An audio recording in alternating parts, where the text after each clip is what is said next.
You're listening to Business Leaders New Zealand, here on Plains FM 96.9. Now, on our very first episode, we are extremely lucky to have Hilary Walton join us. Hilary is the Chief Information Security Officer at Kordia, New Zealand's largest telecommunications provider, who are, among many things, responsible for keeping crucial systems like New Zealand's TV broadcast, radio and maritime safety networks running. Hilary is a security culture expert, a psychologist, an IT and business transformation leader, an author. She developed an app on how to improve safety security culture, a mother of three, and someone who is making the world a better place by inspiring more diversity in the tech sector. She leads strategy for information and technology, digital business transformation, and information security. Her diverse background in organisational psychology, risk management and security sets her apart from her peers with traditional technology backgrounds. She's had significant experience from offshore roles. She worked for MI5 in London and the London Olympics in 2012, plus the Paralympic Games, leading the information security programme. My goodness, so it's my absolute pleasure to introduce Hilary. So Hilary, welcome. Hi, how you going, Matt? Thank you very much for that long introduction, but thank you so much for having me on your episode today. You're very welcome. It really is my pleasure, and I feel just over the moon the fact that you've agreed to come on this pilot show, this first episode of a brand new radio show here on Plains FM, and also to, I guess, pick your brains. You've clearly achieved a lot in a very short space of time. I feel that we have a lot of synergies around trying to give as much as we possibly can, and it's clearly working for you. Yeah, and for you. And I've been watching and listening to you for a while as well, Matt, so it is a real pleasure to be here today. Oh, thank you, Hilary. Cool. Well, look, I've got several questions that I'd love to pick your brains over. Sure. The first one is actually in regards to an article that you recently wrote for the CIO New Zealand magazine online journal. Yes. You mentioned that someone had once said to you, go where the risks are because that's where you're needed most. And as an organisational psychologist, the critical area which you believe requires more attention is the poor adoption of security culture and digital capabilities in both individuals and companies. And I was hoping you might be able to expand a little bit on that. Yeah, sure. The person who said that to me, go where the risks are, like it has truly stuck with me. And, you know, I guess when we're looking at opportunities and what we're doing and aspirations and going forward, sometimes it's easy to pick the easier thing to do, the less riskier thing. But actually there's more reward, there's more payoff, there's more value you can add when you're doing the risky business. And I think probably across all the different roles I've had, I have this realization that if you're not just a little bit terrified about what you're doing, then you're not learning. Or there's not that ability to learn. So, you know, I think you do need to push the boundaries in whatever you do. So, so the two areas that I'm doing that at the moment are around security and digital. So in relation to, we'll go with security first. So as the Chief Information Security Officer of Kordia, I'm responsible for security across the whole group, and that's in Australia and New Zealand. You've talked about the business and a bit of the variety of what they do. And yeah, I think I've ticked that box in terms of go where the risks are and be a little bit terrified around what you do. And, you know, in relation to security, we really just need to, you know, make sure that, and it's very similar to digital, that we're actually not just putting in security barriers or security pieces, that we're actually changing mindsets along the way, changing attitudes, bringing people on the journey, making them care about what we do. Because that's, you know, you can have as many technical controls in place as you like, but it's the people who are your biggest defence in terms of security. So, yeah. So cool. I absolutely love it. And I'm a complete believer in that too. The solution is with the people, right? Yes. Now, you can probably hear this through your speakers back home or wherever you happen to be listening to this broadcast, but I get a very strong sense that you're very optimistic for the future of managing the risks associated with the digitisation of business and in everyday life. So what are some of the key reasons why you think this? Yeah, look, I absolutely am, but I qualify that with sort of thinking about the fact that technology risk can't be ignored. So it's part of business, and, you know, leaders, whether they're operational or strategic, need to be thinking about technology risk. So technology risk might be digital risk, IT risk, cyber risk, security risk, whatever it is, you just can't ignore it. Because business is now digital and technology is part of every role and every career and every industry, and it's, technology has never been closer to the beating heart of an organisation and its actions and decisions than ever before. Yeah. But I am still optimistic, and I think it's really cool because we get this opportunity to learn new behaviours, particularly for our leaders, because essentially what we're asking them to do is behave in different ways. And this is my big thesis around the whole digital thing, is that it's enabling a lot more behaviours that weren't as easy to have visual before. So as digital leaders, you need to be more open, transparent, more generous, more focused on, relationships, having a growth mindset, and, just being really curious about the world and, continue learning. And if more and more leaders are like that, as we move more and more into this digital, well, actually, digital is just business as usual, but as we do that, I think we're going to get a whole group of really, really great leaders that are developing themselves or, coming out of that as well. So I am optimistic, and I think it's a really, great spot to be. Yeah, I love that. And it's just so refreshing to hear it too. I think your traditional business models that have been around forever, I think have really been challenged as we move further and further into this industrial age. The fourth revolution, yes, or whatever it's called. Yeah, thank you. And I think you're absolutely bang on where it's around the emotional intelligence and the ability to engage and get buy-in from your people. Yeah. So for our listeners out there, perhaps who are running their own businesses or who are perhaps sitting at the board tables, what kind of actionable top tips would you provide to them to begin that journey of trying to get buy-in and trying to move into this new era? Absolutely. So my advice would be to go where the people are. So don't just use one comms channel, you need to use many. Because people have different personality styles, different styles at work, different environments they're working in. And unless we actually think about what information they need and how they like to receive it, we're not going to get that buy-in and engagement. So I've been speaking about this a lot recently with one of my colleagues at Aura, Stephen Coates, and we have these kind of fascinating debates around something called Policy 3.0. Have you heard of that, Matt? No. Well, I think it might be his thesis actually, and he may have come up with it. But essentially what it's about is, we, as health and safety professionals and security professionals, or or as corporate people in organisations, you come up with all these policies that you expect your employees to consume, and you hand them a piece of paper and you expect them to read it and kind of sign and tick that they've done it. Policy 3.0 is more about the fact that you take that policy and you turn it into different types of communication styles. So there's some people who naturally like lists and checklists. Turn it into that and give it to them.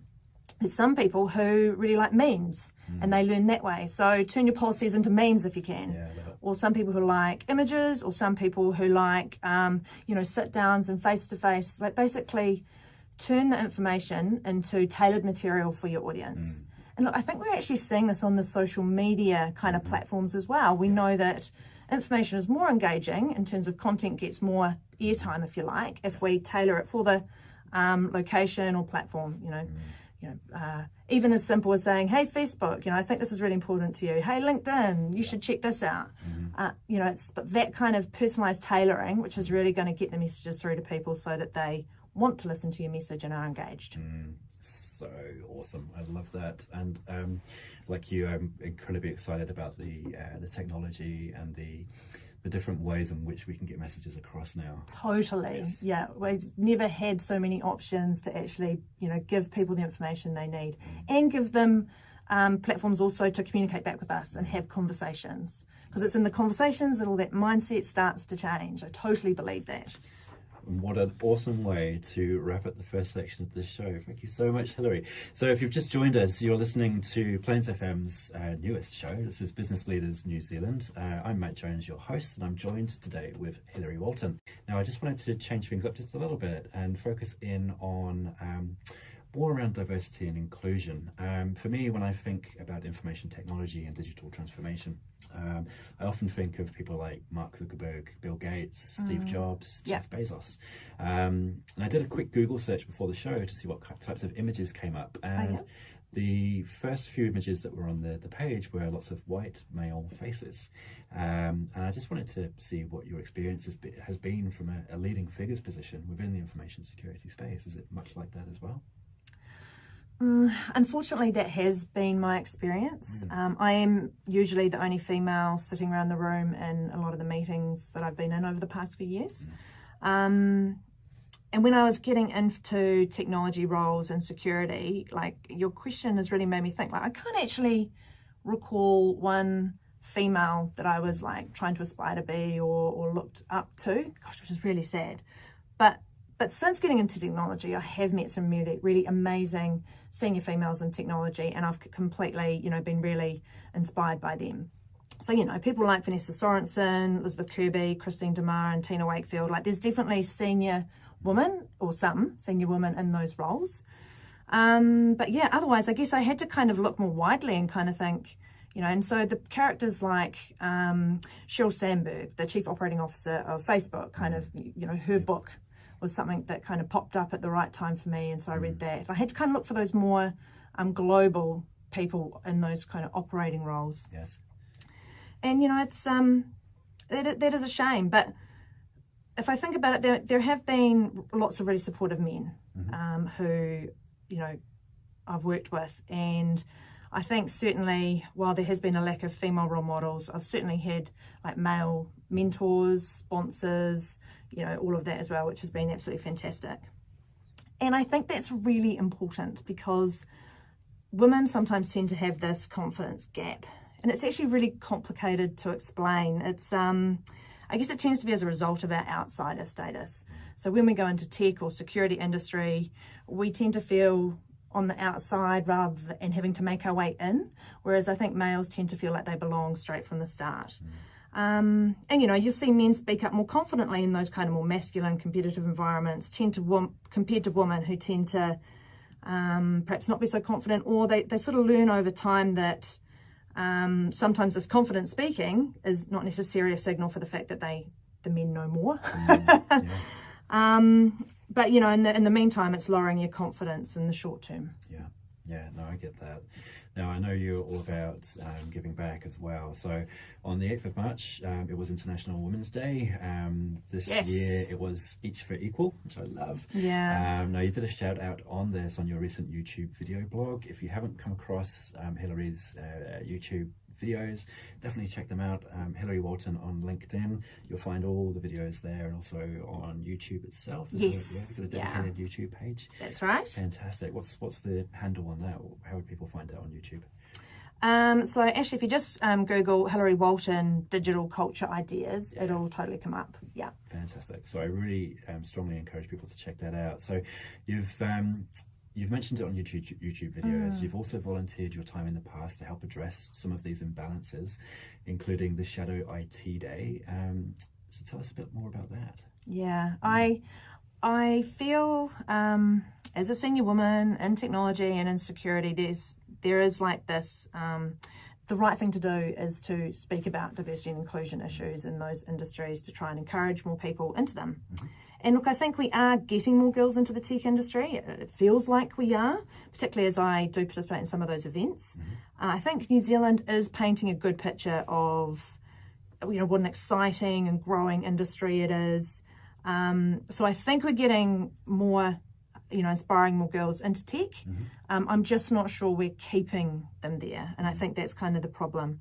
And we're certainly not getting enough of them into senior manager and exec roles at all at the moment. Although board representation tends to be reasonably okay, but it's that kind of senior middle management where we need more people. So yeah, I actively participate in those programs, which aim to drive more girls and women into tech. So there is Shadow Tech, Microsoft's DigiGirls is another one I've participated in, as well as NZ Tech's mentoring circles. We're co-mentored a group of ladies with another mentor. And I find these events really inspiring, but then at one of these events, I just have to say this example. There's this 12-year-old, and she's talking to me and a few of the other ladies who were on the panel, and she said, "Will the gender pay gap be fixed by the time I'm working?" So this is a 12-year-old asking that question. So obviously worried that, that's going to be still a thing when they get into workforce. However, how incredible is it that a 12-year-old is asking that question? Yeah, That's absolutely. a really exciting thing, isn't it? Yeah, definitely. And, I do this because I have a little girl as well. I do this for my boys as well, to be honest, because I want them to have the right role models. Yes. But yeah, I want my little girl to come into a world where she has a fair shot at doing whatever she wants to do. She can choose to be anything she desires. I want to believe that she fits in, that she can do the work and gets fairly remunerated and feels welcome. All those things a mother wants anyone, any of their children to have. Absolutely. I saw in another recent video of yours, you did the hour of code. Yeah. Was it with one of your boys? Yes, it was. Yeah. So what's the hour couple of the code? boys. What's that? That is cool. So I discovered that through one of these events, and it's this website. So you literally Google hour as in time, so hour of code, and then it has all of these different games and programs which teach children how to code. However, it's done in this really engaging way because they can pick the different modules they want to do based on what their interests are. So if they're really into Minecraft, they can go through the Minecraft series, and they actually have the developers of Minecraft giving the instructions to the child, and then they learn how to code in Minecraft. Or if it's Paw Patrol, then, they can do it in that kind of medium as well. And it's just super engaging and really challenging for them as well. And they're learning to code even though they don't really know they're learning to code. And it's kind of important because our whole world is apps, isn't it? And so learning how those are made is really important. Going right back to the start of the show when you were talking about policy 3.0, right? So the importance of delivering a message in the way in which the audience can understand it. Totally, cool. yeah. It does take more effort, doesn't it? Yeah. But it's totally worth it, and that's where you get the payback. Absolutely. Love it. Cool. Oh my gosh, this show is just oozing with valuable information. Can I just say, Matt, this is really fun. I'm really enjoying myself, so thank you. You're welcome. It's my pleasure.